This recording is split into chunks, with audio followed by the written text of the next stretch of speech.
¿Cómo es posible que la continuación de una historia tan exitosa, en un caso sean éxitos mundiales y nos emocionen hasta las lágrimas, y por otro lado sean fracasos rotundos? Las secuelas son un fenómeno recurrente en la industria del cine.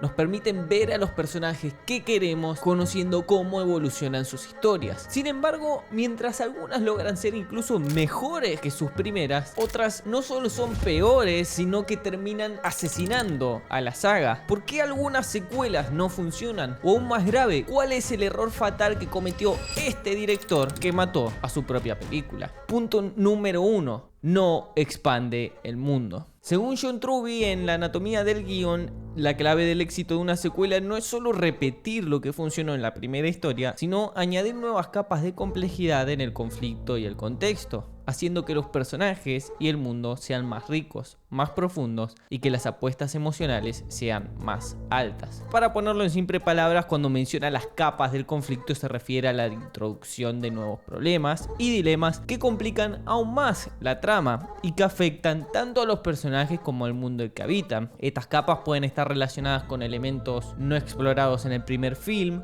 como el trasfondo de personajes secundarios, reglas del mundo que no se conocían o fuerzas ocultas que se revelan. Por otro lado, el contexto tiene que ver con la expansión del escenario, el sistema de reglas o el trasfondo del mundo narrativo. En una secuela bien hecha, este contexto no solo se expande físicamente como nuevas locaciones, sino que también a nivel temático y cultural, mostrando nuevas dinámicas sociales, políticas o emocionales que afectan a los personajes y al mundo en general. Un ejemplo de esto podría ser Shrek 2. Un excelente ejemplo de cómo tiene que ser una secuela que expande su mundo de una manera efectiva y brutal. En la primera entrega, el mundo de Shrek se establece como una sátira de los cuentos de hadas clásicos, donde estos personajes existen en un reino y se burla de ellos con cierta comedia. Sin embargo, en Shrek 2 la historia se profundiza mucho más en este universo, introduciendo incluso al reino de muy lejano como una versión parodia y elaborada de la vida real de estos personajes y de la realeza. La película no solo introduce nuevos escenarios y personajes como los padres de Fiona, el hada madrina o el príncipe encantador, sino que también explora nuevas dimensiones temáticas mientras juega con los arquetipos y clichés de los cuentos de hadas. En lugar de repetir la fórmula de la primera, Shrek 2 amplía la mitología del universo, aportando nuevas dinámicas familiares que enriquecen a la historia. La introducción nos plantea el conflicto de la vida sencilla en el pantano y las expectativas de la familia real, que no solo crea tensión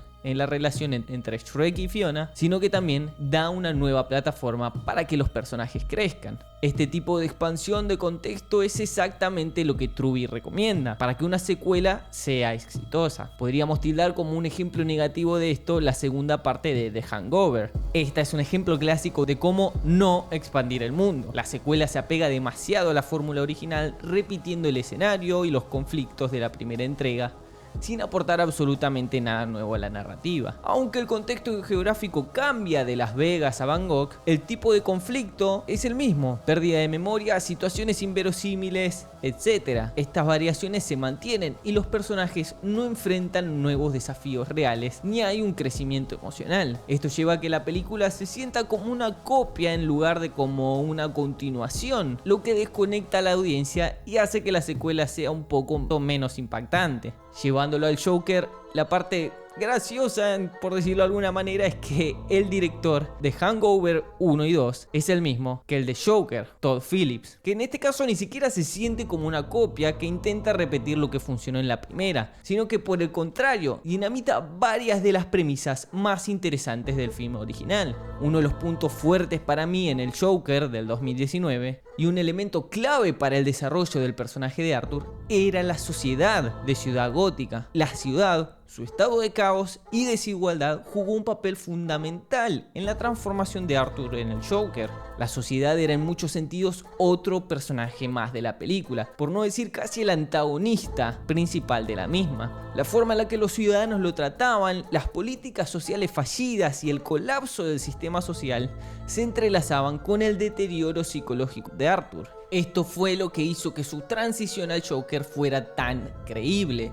Él era un producto de su entorno, no solo de su mente. Sin embargo, Folie à Deux ¿Lo pronuncié bien? ¿Cómo me cuesta el francés? Este elemento desaparece por completo. Una de las cosas que a mí más me molestó y sentí que falló profundamente es que en la secuela no hay una exploración adicional del estado de Gótica ni de cómo la sociedad sigue afectando a Arthur después de los eventos de la primera película. Una secuela exitosa debe añadir nuevas capas a este conflicto original, lo que implica no solo profundizar en los personajes, sino también en los elementos externos que lo influencian. La sociedad en Joker fue esencial para crear justamente al Guasón, pero en la secuela este aspecto desaparece completamente, dejando a la película prácticamente desconectada del contexto social. Otro problema es la escasa profundización de los personajes que lo rodean, particularmente el de Harley Quinn, que aunque es presentada como una figura clave en la relación de Arthur, no se nos ofrece un desarrollo sólido de personaje. Apenas conocemos su trasfondo o sus motivaciones más allá de su obsesión con él, lo cual contradice un poco lo que Truby destaca sobre la necesidad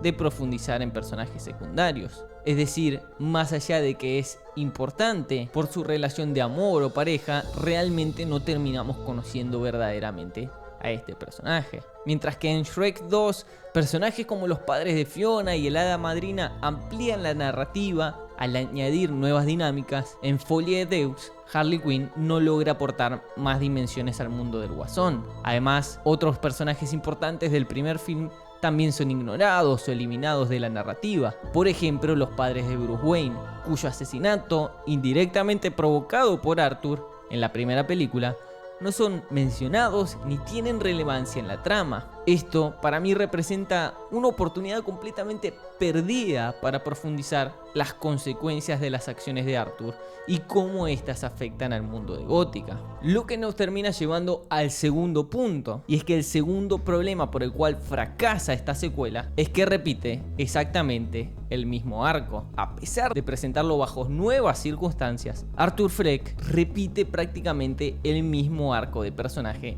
que en la primera película. Y seguime con esto, en lugar de evolucionar y explorar nuevas capas emocionales o psicológicas, Arthur sigue atrapado en su alineación, luchando contra la realidad de su propia identidad. Aunque las secuencias musicales añaden un elemento novedoso y que nos permite entrar en la psiquis del personaje, emocionalmente Arthur parece estar recorriendo el mismo terreno. Robert McGee en el guión dice: el público no quiere ver el personaje resolver los mismos problemas una y otra vez. Y esto es exactamente en lo que para mí falla esta película. Pero veámoslo con más claridad. Arthur comienza como un hombre frágil, socialmente marginado y con profundos problemas psicológicos. La sociedad lo trata con indiferencia y crueldad, lo que lleva a una lenta pero inevitable transformación en el Joker, donde finalmente abraza el caos y la violencia como respuesta a su sufrimiento. Al final de Joker, Arthur ha completado su arco. Ha dejado de ser el hombre frágil y asumido su identidad como el Guasón. Y en el arco de la secuela, Arthur no avanza mucho más allá de ese punto.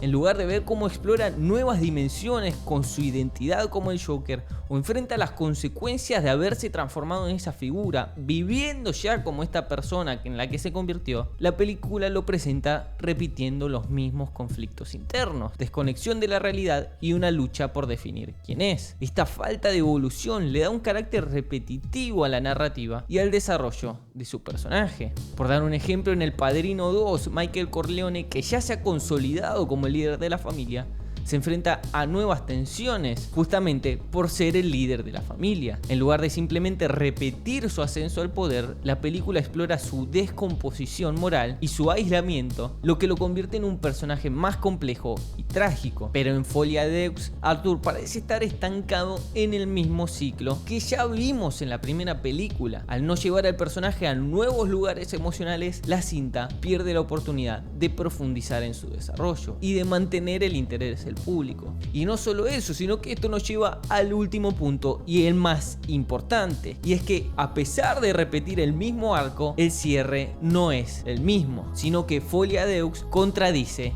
la primera entrega. Mientras que en la primera película vemos a Arthur Fleck convertirse en el Guasón, un símbolo del caos y de la rebelión social, la secuela deshace ese arco al sugerir que Arthur nunca fue realmente el Joker, sino que siempre fue simplemente Arthur, Una contradicción total. Esto completamente dinamita el impacto emocional y la coherencia que la primera entrega había construido con tanto cuidado. Porque sí, el final de la primera determinaba que Arthur directamente se había convertido en el Guasón. Y esto lo dice justamente el guión. Puedes buscarlo en internet, pero yo te lo muestro acá mismo. Arthur ha llegado a un punto de no retorno al final de la película.